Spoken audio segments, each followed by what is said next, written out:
A man who the Philadelphia district attorney calls a contract killer is facing new charges. Stephen Williams is now charged with 4 counts of murder, conspiracy, and weapons offenses. Authorities say he collected thousands of dollars as a killer for hire over the past 2 years. Williams is accused in ambush-style shootings of 4 victims in Francisville, Ronhurst, East Mount Airy, and West Oak Lane. Williams is now behind bars on unrelated charges. Stephen Williams is a 25-year-old accused professional hitman facing charges of 4 contract murders in Philadelphia. Williams told police that he's aware of the murders, but other people are making him the, quote, fall guy, it said in an article about his arrest in June of 2020. Steve Skeezy, or as he was known in his hood, White Boy, was from West Oak Lane. He repped 6900 Ogons. We've talked a lot on this channel about drill rap and the young boys and their beef, but this story is a little different. Outside of all the drama I cover that usually has some element of music to it, this isn't one of those cases. Philly has what the streets would call heavyweights who wield their gains from selling drugs by paying to control the streets. They would pay hitmen to do their dirty work, and some of them had enough money to pay whatever it took to get rid of people. That's what authorities allege was happening with White Boy. Police allege that between May 2018 and September 2019, Stephen Williams accepted contracts worth thousands of dollars to murder the 4 men, the Philadelphia Inquirer reported. All 4 men were shot to death, 3 of them while sitting in or getting out of parked cars. On June 12, 2020, District Attorney Larry Krasner charged Williams, or White Boy, with 4 counts of murder, conspiracy, hindering apprehension, possessing an instrument of crime, recklessly endangering another person, tampering with evidence, obstruction of justice, and related weapons charges for the guns. Following a complex investigation by Philadelphia homicide detectives, my office is today able to begin prosecution of Stephen Williams, who collected thousands of dollars as a contract killer. His streak of wanton, violent crimes against our communities over the past 2+ years ends today, said Krasner in a press conference announcing the arrest. Stephen Williams was already in custody at a Pennsylvania state prison on unrelated charges. He was connected to the 4 homicides through the murder weapons, said Larry Krasner. Stephen White Boy Williams at first denied any links to the killings, but once he was told of the evidence against him, he claimed others conspired to make him the fall guy, like I said earlier. Motherfuckers start owing Hammer money. So when you owe somebody money, they want their money, or you got to pay for that. Sometimes you got to pay with your life.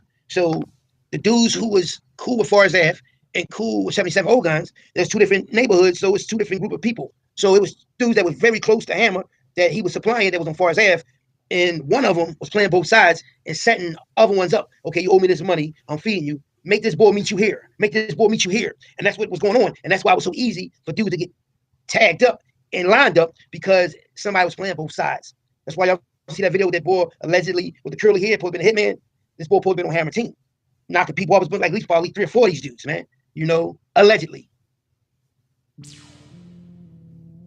At Stephen Williams' trial, the state says they will present evidence that connects Williams to all 4 murders. Starting on September 8, 2018, at 9 o'clock in the morning, William Crawford was shot twice in his head, back, and twice in his torso on the 1900 block of Hartel Avenue. Crawford was pronounced dead at the hospital. 6 .40 caliber fired cartridge casings were recovered from the crime scene. The alleged motive in this case, according to authorities, is murder for hire. A witness stated he was driving in the area when he saw a skinny, light-skinned black man wearing a faded hoodie approach the victim from behind. The witness then heard gunshots and saw the victim fall to the ground. Shortly after the murder, detectives received information that the person responsible was known as White Boy and were provided with photographs from his Instagram page, which was 6900.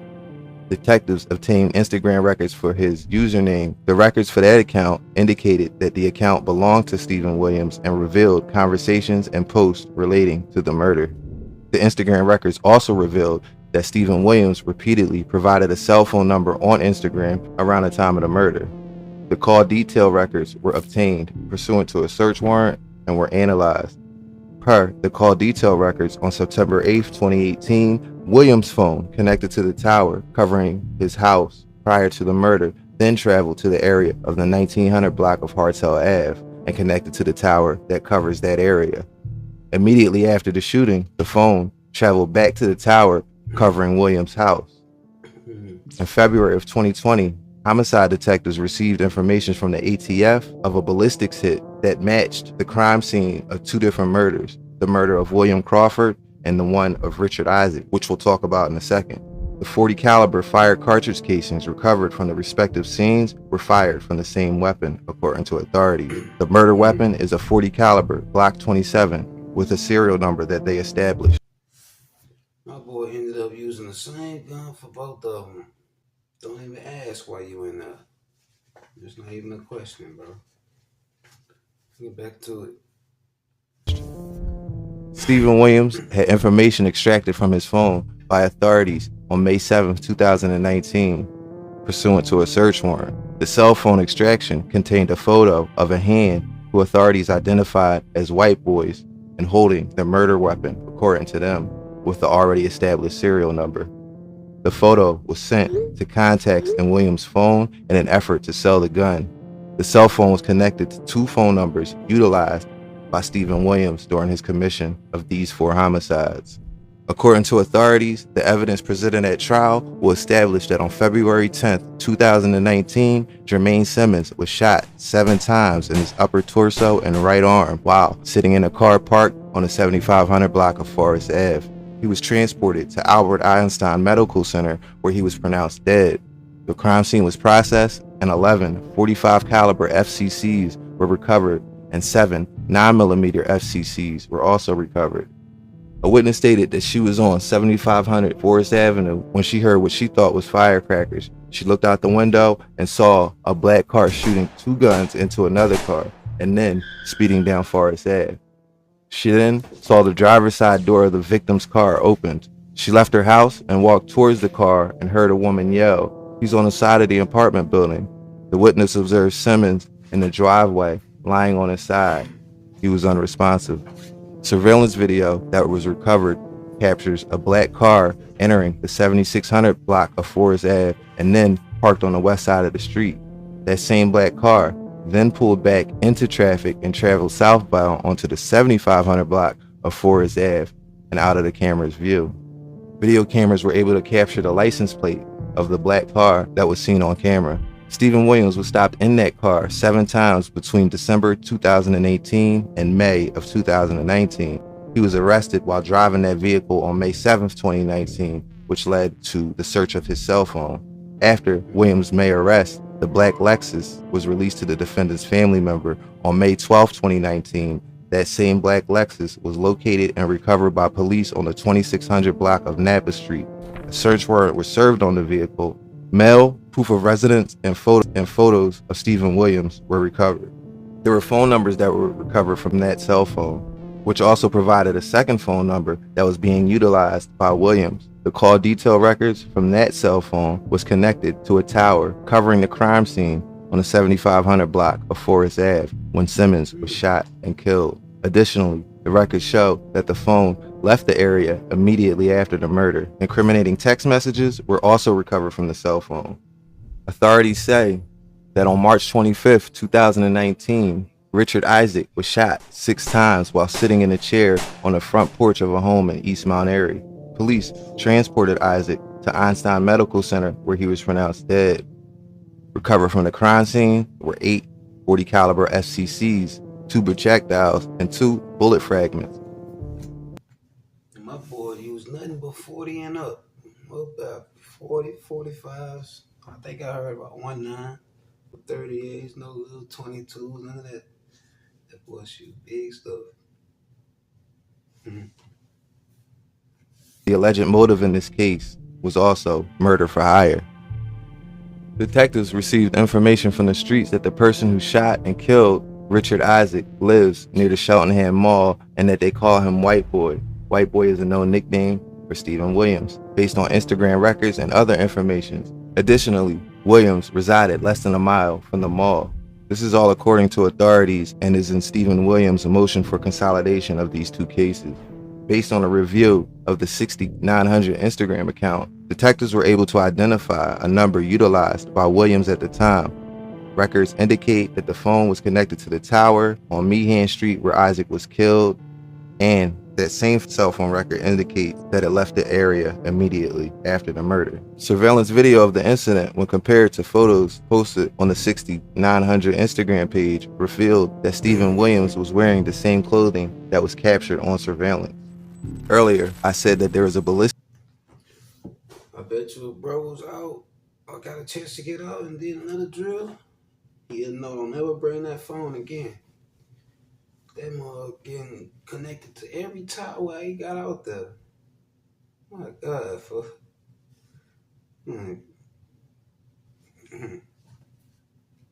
match. This crime and the William Crawford murder both had .40 caliber FCCs that were recovered from the respective scenes. Authorities say that those .40 caliber shells were fired from the same weapon. Once again, authorities claim to have pictures of White Boy holding this particular gun, and they have serial numbers to apparently back it up.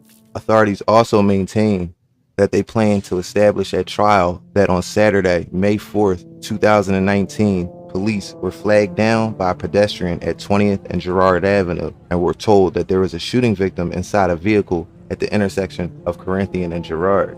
Police went to the car and found Leslie Carroll suffering from 6 gunshot wounds to the neck, upper torso, and shoulders. The victim was pronounced at Temple Hospital. 8 .40 caliber fire cartridge casing and a projectile were recovered from the crime scene. A witness stated she heard gunshots coming from the intersection of Corinthian and Girard Ave and saw a black vehicle speeding away west on Girard Avenue. The witness saw what appeared to be a male slumped over or sleeping in a blue vehicle, and there were bullet holes in the car. 15 to 20 minutes later, the witness saw a female flag down a police car and direct the officers to the blue vehicle. Surveillance video was recovered and shows a black 4-door Lexus following the defendant's vehicle as it drove south on Ridge Ave and then pulled into a gas station at 19th and Girard. The Lexus's license plate matched the same license plate that is known to the car associated with Stephen Whiteboy Williams. The video captured the black Lexus following the victim's car to the gas station to the immediate area of the shooting, and although the shooting is not captured on camera, the Lexus is seen fleeing from the location after the shooting and is indicated by the response of the witnesses. Stephen Williams has been stopped by police in that same black Lexus 7 times, as I mentioned earlier, from December of 2018 to May of 2019. Stephen Whiteboy Williams was stopped in that car on May 7, 2019 when he was arrested, and the phone mentioned above was recovered. In the extraction of that phone, messages about each of the above murders were revealed. And there was also another phone in which Stephen Williams sent photos of Leslie Carroll and said, "I think that's him," consistent with the time the Lexus was following Leslie Carroll's vehicle.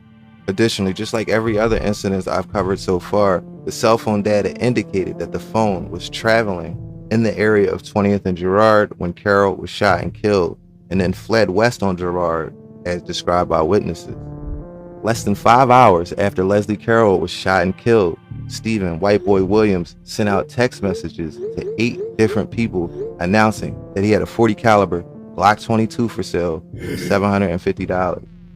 The FCCs recovered from the crime scene were fired from a .40 caliber Glock, which is consistent with the weapon that Stephen Williams attempted to sell, according to authorities. Additionally, Whiteboy's phone contained a screenshot photograph that was dated May 4th, 2019, which read, "Shooting in front of Girard College. Reports are that the person passed away." This screenshot is from the Instagram page No Gun Zone. Stanley Crawford, the father of William Crawford, remembers every excruciating detail from the morning of September 8th, 2018, when his daughter frantically called him and said his son William had been shot. "I see my son's blood from the gunshot on his right temple, his right cheek, and chest splattered on the ground," Stanley Crawford said. After Williams' death, Stanley founded the Families of Unsolved Murders Project. It's a grassroots organization that seeks to bring attention to cold cases by using peace marches, neighborhood cleanups, and anti-violence events to try and help improve the quality of life in Black communities. If giving Philadelphia the right to have its own gun laws saves lives, the court should do it, said Stanley Crawford. To not would demonstrate our government has lost its humanity. 10 survivors from Philadelphia and Pittsburgh joined the City of Philadelphia and Ceasefire PA Education Fund to sue the Commonwealth for endangering lives, especially the lives of Black residents who are 20 times more likely to be murdered with a gun than white Pennsylvanians. With the passage of the 1974 Limitation on the Regulation of Firearms and Ammunitions Act, the General Assembly handcuffed local governments and barred them from enacting evidence-based policies like requiring permits to purchase firearms and extreme risk protection orders. As shootings escalated, a trove of data from other urban centers provided options to each legislators for statewide policies that would prevent the violence. In each session, dozens of bills languished without even a hearing. Stephen Williams is due in court next month. According to court records, it looks like he might have pled out. He himself posted that he got 18 years. My speculation is that his private attorney told him that a deal would look like 18 years if he cooperated. To be very, very clear here, I don't know what the deal looks like and what is expected of him. Normally, in a case like this, where the prosecutors suspect that the defendant is a hitman for hire, they want something in return, most likely a name. We begin with breaking news. Police are on the scene of a deadly shooting in Manayunk. Eyewitness News on the 300 block of DuPont Street. That's where investigators say a man was found shot to death inside a Hyundai SUV parked inside a garage. The victim had been shot multiple times. Police say the SUV was hit with more than 30 bullets. Several eyewitnesses are being interviewed as police search for the suspect or suspects. White boy was locked up in June of 2020. A few months earlier, in February of 2020, someone named Adine Fulton was killed. They call Adine Hammer on the streets. Hammer is from North Philly, but migrated to Uptown and put a lot of work in up there. The feds had him under their radar and surveillance, and it seemed they were building a case against him at the time of his death. After his death, they had access to his phone. My speculation is that they saw messages between him and White Boy, and that's how they were able to find out as much as they did. But first, police have not yet identified the shooting victim here, have not given us his name or his age, but they do believe that the shooting victim lived at the home where all of this violence unfolded last night. Live here at the scene this morning, you can see police remain here in Manayunk. I was able to speak with this victim's next door neighbor who says he didn't really know the victim. The victim apparently kept to himself. I also spoke with another neighbor who recalled the terrifying moments last night. He had his wife and kids get away from the windows when he heard all the gunshots. He says there was a lot of young children in this area who live on this block, and this violence has families shaken this morning. This was an especially violent attack. Police say someone or some group of people fired on this victim more than 30 times and killed him execution style. And because of that, police do believe this victim was targeted. Now, the violence broke out here on the 300 block of DuPont Street in Manayunk just after 8 o'clock last night. Police got multiple 911 calls about shots fired, and when they arrived, they found the garage here filled with smoke. After the fire department cleared that smoke, investigators then found a man dead inside of an SUV. Police found more than 30 spent shell casings at this scene on the street, the sidewalk, and inside of the garage there. Dozens of bullets pierced the SUV's driver's side and window. Now, police have not yet released a motive for this attack, but crime scene investigators have documented the scene and detectives have located surveillance cameras nearby. As far as White Boy's plea deal, I have no further information about it or any additional details. He has court dates set for next month and one later this year.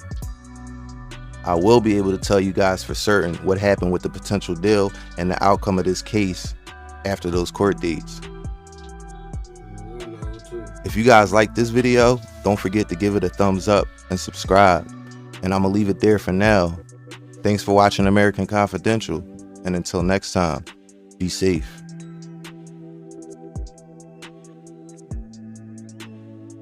Sure. Same thing you said, like the video and subscribe. I think bro and him. The bro get only 18 years for that. That's real crazy. I ain't gonna lie.